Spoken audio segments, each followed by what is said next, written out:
third day no, ng pagbi-video vlog. And third day ko na rin sa work, straight ahead, opening palagi. No? Joshua, kamusta ka? And nung nakaraang araw talagang sobrang aga ko ngayon naman. Malilate na, pero okay lang. Tuloy pa rin tayo sa pagbibigay ng value. Pasensya ka na kung yung pagbibideo ko is nasa labas lagi. Pero ayos lang, di ba? Kasi at least nabibigyan kita ng value kahit papano.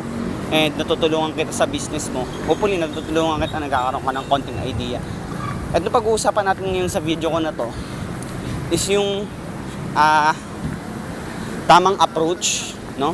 Yung tamang approach para makapag-attract ka ng prospect.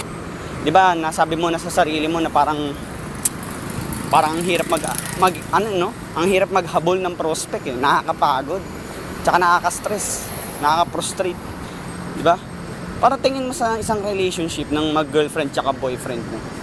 Isang analogy, simple analogy, no? Tingin mo sino yung mayroong mas hawak or sino yung mayroong mas authority dun sa relationship. Yung no? Yung hindi masyadong nagko-concern, 'di ba, sa relationship nila. 'Di ba ganun din sa ganun din sa business mo, no? Kailangan mong malaman, maintindihan mo na kung sino yung mas naghahabol, siya yung mas walang authority. Pag ikaw yung naghahabol sa prospect mo, kunwari follow up ka ng follow up, chat ka ng chat, nawawala yung authority, nawawala yung momentum, tinatawag. Etong tuturo ko sa'yo, ibang approach to. Okay? Ibang-iba to sa ginagawa mo, ibang-iba to sa tinuturo ng upline mo. Okay? Medyo gagantiin ko na lang mo yung view para at least focus ka dun sa sasabihin ko, no? Pay attention because etong bibigay ko sa yung strategy or concept is malaking impact sa business mo. And dito ka magsisimula, no? Magsisimula. Pag sinabi ko magsisimula, ibig sabihin hindi naman siya biglaan na approach, no? Magsisimula ka na makapag-attract ng prospect. Okay? Yun lang. Ito sisimulan ko na. Makinig kang mabuti, no? Yung nakaugalingan mong approach sa prospect mo, once na nagkaroon kayo ng connections, no? Kahit na warm market mo yan or cold market, etong approach na to, ito yung nakasanayan mo eh. 'Di ba? Once na nagkaroon ka ng connection sa kanila, bigla mo na agad ipipitch, no? Ipipitch mo na agad yung business mo. Sasabihin mo agad, sali ka na dito. Itong pinakamalupit na company namin, sali ka na dahil pinakamagandang products. Diba? 5 pesos mo, gagawin natin 5,000. Diba? Pitch agad eh. Umaga pitch agad. Sali ka na, sali ka na, sali ka na, sali ka na, sali ka na. Parang mga ganun, paulit-ulit. Okay? Yun yung approach mo eh. Pati dun sa mga post mo. Ganon. Medyo kakaiba, no? Kakaiba talaga yung approach mo sa prospect. Pitch ng pitch. Pero sa tingin mo nakakapag-attract ka ba ng prospect? Di ba? Hindi. Wala, hindi nila pinapansin yung post mo.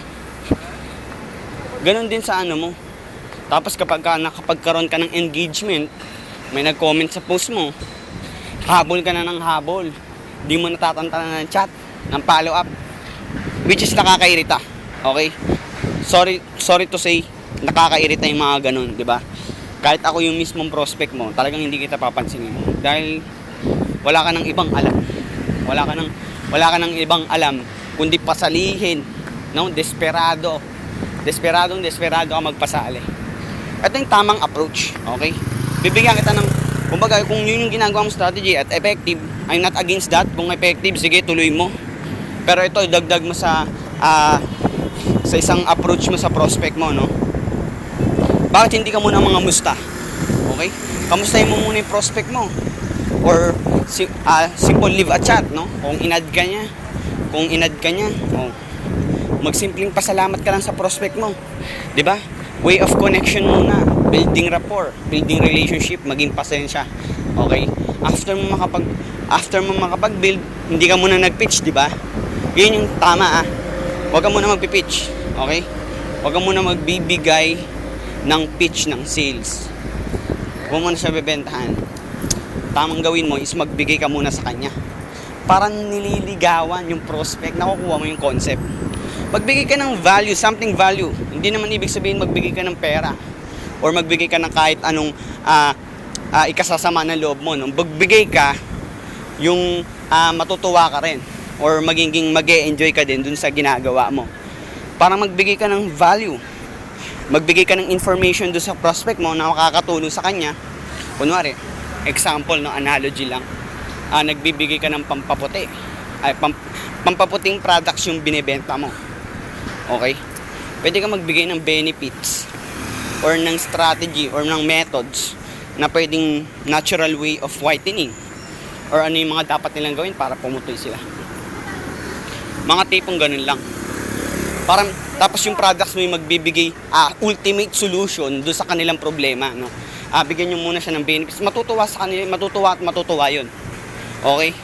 Kahit ako yung prospect mo na gustong pumuti, binigyan mo ako ng tips, no, ng value, binigyan mo ako ng value, or tinulungan mo akong pumuti, mas matutuwa ako sa'yo, makikipag-engage ako sa'yo, di ba? Papansinin kita. Kasi, unang ginawa mo is nagbigay ka muna ng libreng value. And yung bibigay mo naman yun is wala namang mawawala sa'yo. Bagkos, makakapag-attract ka pa ng prospect, no? Which is, yun yung nakakatuwa, no? This strategy, this method is proven and tested sa mga members. Kaya kung nagdadalawang isip ka, this is a free method lang naman. Pwede mong itry. Okay? Ang una mong gawin para sa akin bago ka mag-share ng value, bigyan mo yung sarili mo ng oras para mag-aral. Bigyan mo yung sarili mong oras para kung pag-aralan yung products, yung benefits. Okay? That's all. Hopefully na minapulot ka. Hopefully na kung medyo nabilisan ka doon sa pagturo ko, sa approach ko. Kasi parang nasa mindset ko na yun eh. Gusto kong ipasa sa'yo eh.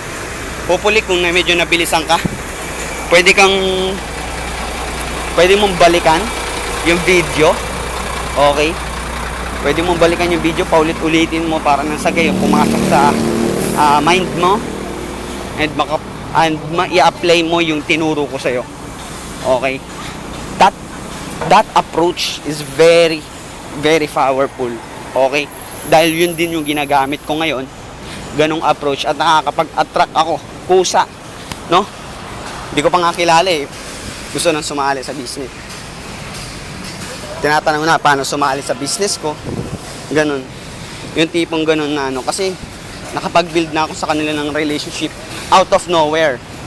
Because nagbe-build muna ako ng value, nag-give ako ng value na makakatulong sa prospect ko. And out of nowhere, bigla na lang sila magpaparamdam sa akin, makikipag-connect. And tinatanong na kung paano sumali sa business ko. Kasi nagawa kong mapagkatiwalaan nila ako, nagawa kong magustuhan nila ako in a proper way. No? Di muna ako nagpe-pitch. Kasi I've been there, no? I've been there. Naging din ako, desperado sa aking Pero nung nagkaroon ako ng abundance mindset, no? Medyo unti-unti ko nang namamaster yung attraction marketing na tinatawag nila, no? Pero hindi pa rin ako tumitigil matuto. Nang sa gayon, mayroon akong mai-share sa mga audience ko. May ma-share ako sa mga targeted prospect ko. Okay? Susunod na pag-uusapan natin, siguro training video ulit tungkol sa targeting prospect, no? Medyo powerful din yun.